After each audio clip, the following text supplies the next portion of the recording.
오늘도 변함없이 이 시간을 기다려주신 전국의 가요무대 가족 여러분, 멀리 계시는 해외 동포 해외 근로자 여러분, 지난 한 주 안녕하셨습니까? 월요일 밤마다 찾아오는 KBS 가요무대, 그 무대를 오랜 시간 지켜온 터줏대감 바로 가요무대 사회자 아나운서 김동건 님인데요. 월요일에 남자로 불리는 김동건이 여느 때처럼 녹화를 마치고 난 후 갑자기 오늘이 마지막 녹화라는 퇴출 통보를 받았다는데요. 그리고 김동건 아나운서는 남북 분단 이후 방송사상 최초로 북한으로 건너갔다고 해 사람들을 놀라게 했는데요. 오늘은 KBS 간판 아나운서 김동건님의 안타까운 인생사에 대해 알아보겠습니다. 미스 코리아 선발대회가 TV 지상파로 중계되던 시절 김동건 아나운서는 KBS에서 무려 30년간이나 거의 전담으로 진행을 맡았습니다. 저 역시 어릴 때 TV로 김동건 아나운서의 진행하에 방송되었던 미스 코리아 선발대회를 기억하는데요.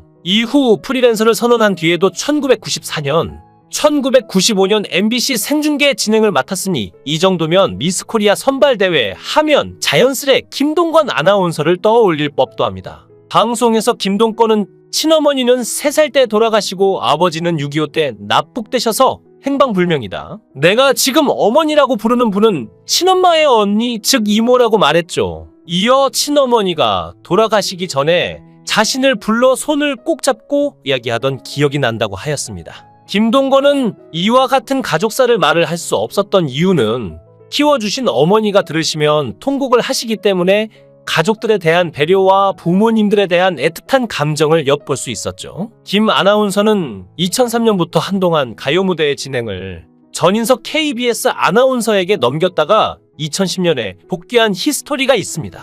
그런데 그 복귀 이유가 조금 특별합니다. 2003년 6월 김동건 KBS 아나운서는 매주 월요일 밤 10시에 방영되는 가요무대 프로그램 녹화를 여느 때처럼 마쳤다고 하는데요. 18년째 진행해 오던 프로그램으로 그날이 832회분 녹화였죠. 방송사 관계자가 김동건에게 다가와 오늘이 마지막 녹화다. 다음 주부터는 다른 사람이 진행한다고 통보했다고 합니다. 노무현 정권이 출범한 지 채 넉 달도 되지 않은 때였고 KBS 사장은 정현주 씨였죠. 평소 정치판에 끼거나 정치적 발언을 일삼지도 않았기 때문에 김동건 씨는 아직도 쫓겨난 이유를 정확히는 모른다며 실향민 출신이 그렇듯 박근혜 전 대통령에 대해 안타까움을 표하긴 했지만 지금까지도 그때의 일에 대해서는 말을 아끼고 있습니다. 당사자보다 더 열을 받은 지인 후배들이 가만히 있으면 되겠느냐고 할 때 그는 새로 KBS 사장이 돼서 MC 하나 못 바꿔서야 되겠느냐는 말로 일축했죠. 불평하기에는 방송 외기를 걸어온 자존심이 허락하지 않았다고 합니다. 정작 그가 섭섭했던 대목은 부당한 퇴출 자체가 아니었고 갑작스러운 통보로 인해 전국의 가요무대 시청자들에게 마지막 인사를 할 기회조차 얻지 못한 게 서운했다고 하는데요. 그는 7년 만에 KBS 가요무대에 복귀했습니다. 바로 주시청층인 중장년 시청자들이 김동건 아나운서의 복귀를 강력히 요구했기 때문이라고 하는데요. 그만큼 오랜 세월 프로그램을 이끌며 시청자와 쌓아온 교감, 신뢰 그리고 존재감이 대단했다는 뜻이겠죠. 첫 녹화 때는 마음이 울컥해서 차라리 NG를 내고 다시 녹화할까 생각했을 정도였다. 7년의 공백이 그렇게 큰 줄 몰랐다. 다행히 두 번째, 세 번째 녹화로 갈수록 안정되더라고 당시의 심정을 전했는데요. 그는 권력과 방송인의 관계에 대해 상식이 지켜지면 될 일이라며 권력이 방송인을 이용하려 해선 안 된다고 선을 그었죠. 또 당사자인 방송인들은 권력의 기대 이익을 보려 해선 안 된다.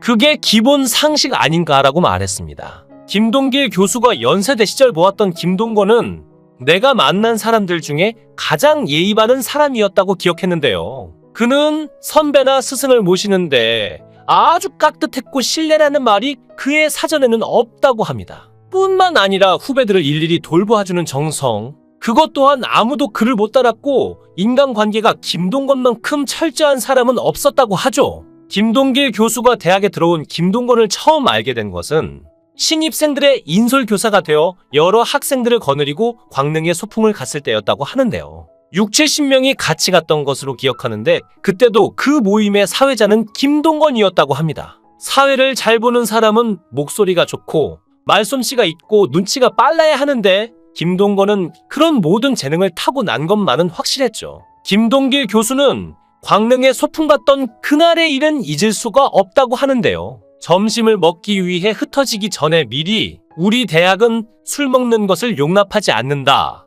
학교에서는 담배도 못 피우게 한다. 그런즉 한잔하고 추태를 부리는 일이 없어야 한다. 그런 일이 혹시라도 있으면 학교 당국에서 처벌을 할 것이다. 그렇게 일침을 준 후 점심을 먹고 다시 학생들을 모이게 하니 한 잔씩 한 놈이 여럿 있었다고 하죠. 그걸 보고 가만히 있을 수가 없어 술 먹은 놈들 다 나와라고 김동길 교수가 호령했다고 하는데요. 지도교수로서 학교의 입장에서 설명을 하고 술을 마셨다고 자백하는 자를 일렬로 세우고는 음주한 학생들이 있다는 사실을 알면서 덮어줄 수는 없다. 담당 교수로서 나에게 재량권이 있는 건 사실이다. 두 가지 중에 하나를 선택할 수 있다. 이 사실을 학교에 보고하여 그에 상응하는 처벌을 받겠는가? 아니면 이 자리에서 담당 교수인 나의 처벌을 받겠는가? 즉결 처분을 받으면 끝나는 일이다. 이 말에 불그레한 얼굴로 줄 선 놈들이 즉결 처분을 받겠습니다라고 했고, 그리하여 20명에 가까운 범법자들의 뺨따기를 한 대씩 갈겼는데 그 강도는 균형을 이루어 한결같았죠. 그들의 얼굴이 빨개져서 어쩔 줄 몰라 하는데 김동길 교수가 한마디 하였는데, 자, 이제는 처벌이 끝났으니 여흥 시간을 갖도록 하자. 그때 사회를 맡았던 김동건이 한마디 하였는데, 선생님 어찌 이런 상황에서 여흥 시간을 가질 수 있겠습니까? 선생님이 노래라도 해주셔야죠. 그래서 김동길 교수는 영어 노래를 불러주었고 앵콜 요청이 있어 다른 노래를 또 하나 불렀다고 합니다. 매맞은 자들도 얼굴은 빨갰지만 기분이 좋아졌고, 그 뒤는 사회의 천재인 김동건이 맡아서 잘 진행되었죠. 그때부터 김동길 교수는 김동건을 잊을 수가 없다고 하는데요. 김동건의 어머니는 평양의 서문여고를 졸업하고 어느 국민학교의 교사였습니다. 김동건은 황해도 태생인데 그의 어머니는 귀여운 아들 둘의 양육과 교육을 자기 언니에게 맡기고 일찍이 하늘나라로 갔죠. 김동건은 자기를 키워준 이모가 자기를 낳아준 친어머니인 줄 믿고 자랐고, 이모님의 큰 사랑으로 어머니 없는 아이가 아니라 사랑이 흘러넘치는 어머니의 아들로 잘 자랐으니 그의 모습에서는 어린 시절이 불행했다는 인상을 조금도 찾을 수 없었습니다. 김동길 교수는 김동건의 어머니이자 이모를 김 교수의 집에서 만난 적이 있는데, 동건이가 공부를 안 해서 걱정입니다. 그 애가 재주가 많아서 막상 해야 할 공부는 안 하고 딴짓을 많이 합니다. 선생님 좀 타일러 주세요라고 했다고 합니다. 그 이모님은 진정 좋은 어머님이기도 했죠. 김동길 교수는 정말이지 그렇게 많은 재주를 타고난 사람은 처음 봤다고 회상하며 하모니카를 인류로 불 뿐 아니라 못하는 운동이 없었다고 합니다. 김동건은 골프도 잘하고 볼링도 선수급이며 스케이트 역시 그렇다고 하는데요. 그런 재주만이 김동건을 돋보이게 하는 것은 아닌데, 김동길 교수가 만난 사람들 중에 김동건은 가장 예의 바른 사람이라고 합니다. 그는 선배나 스승을 모시는데 아주 깍듯한데, 신뢰라는 말이 그의 사전에는 없을 뿐만 아니라 후배들을 일일이 돌보아주는 정성, 그것 또한 아무도 그를 못 따랐죠. 김동길 교수는 인간관계가 김동건만큼 철저한 사람은 없다. 나는 그를 제자로 사랑한다. 나에게 바치는 정성을 누가 따르겠는가? 하늘이 나를 사랑하셔서 나에게 김동건 같은 후배를 주셨다고 나는 믿고 오늘도 감사하게 생각한다며 회상했습니다. 중후하고 안정된 이미지의 베테랑 아나운서인 전 KBS 아나운서 김동건님은 현재는 KBS 소속이 아닌 프리랜서입니다. 다만 프리 선언 이후에도 주로 KBS의 프로그램에 출연해왔기에 아직까지도 KBS 간판 아나운서 이미지를 가지고 있는데요. 김동건 아나운서는 1938년 황해도 사리원 출생으로 광복 이후 월남하여 서울에 정착, 성장했습니다. 김동건 아나운서가 진행한 프로그램 중 유독 시청자들의 심금을 울렸던 프로그램은 바로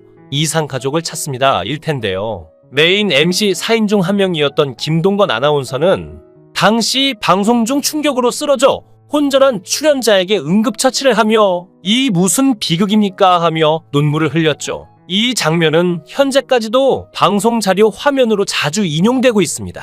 KBS의 승승장구에 출연한 김동건 아나운서는 남북분단 이후 방송사상 최초로 북한에 건너가 방송한 사실을 공개했는데요. 아나운서계에 살아있는 전설 김동건 아나운서가 유언을 남기고 북한에서 방송을 한 사연을 공개했죠. 김동건의 어머니는 평양 서문여고를 1등으로 졸업하고 사업가인 아버지와 결혼하면서 일본 유학을 포기하고 사리원에서 교편을 잡았다가 그가 3살 때 세상을 떠나셨다고 합니다.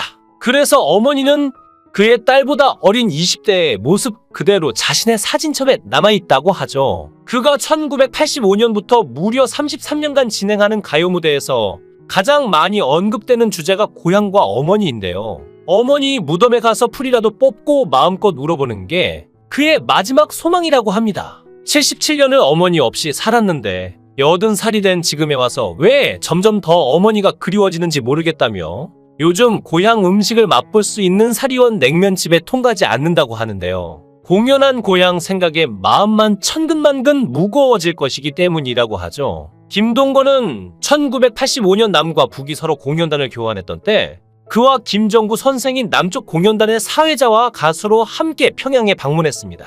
그날 눈물 젖은 두만강을 부른 김정구 선생이 공연이 끝나고는 갑자기 그를 부둥켜 안고 흐느껴 우셨다고 말해 모두를 깜짝 놀라게 했는데요. 이어 김동건은 김정구 선생께서 내 평생 고향 한번 가는 것이 소원인데 고향을 바로 앞에 두고 가보지 못한다는 것이 너무나 억울하고 한스럽다며 우시는데 나 역시 실향민인지라 함께 눈물을 쏟았다. 이후로 김정구 선생이 가요 무대에 나와 이 곡을 많이 부르셨는데 그때 모습을 잊을 수 없다고 전하며 고 김정구를 추모해 눈길을 모았습니다.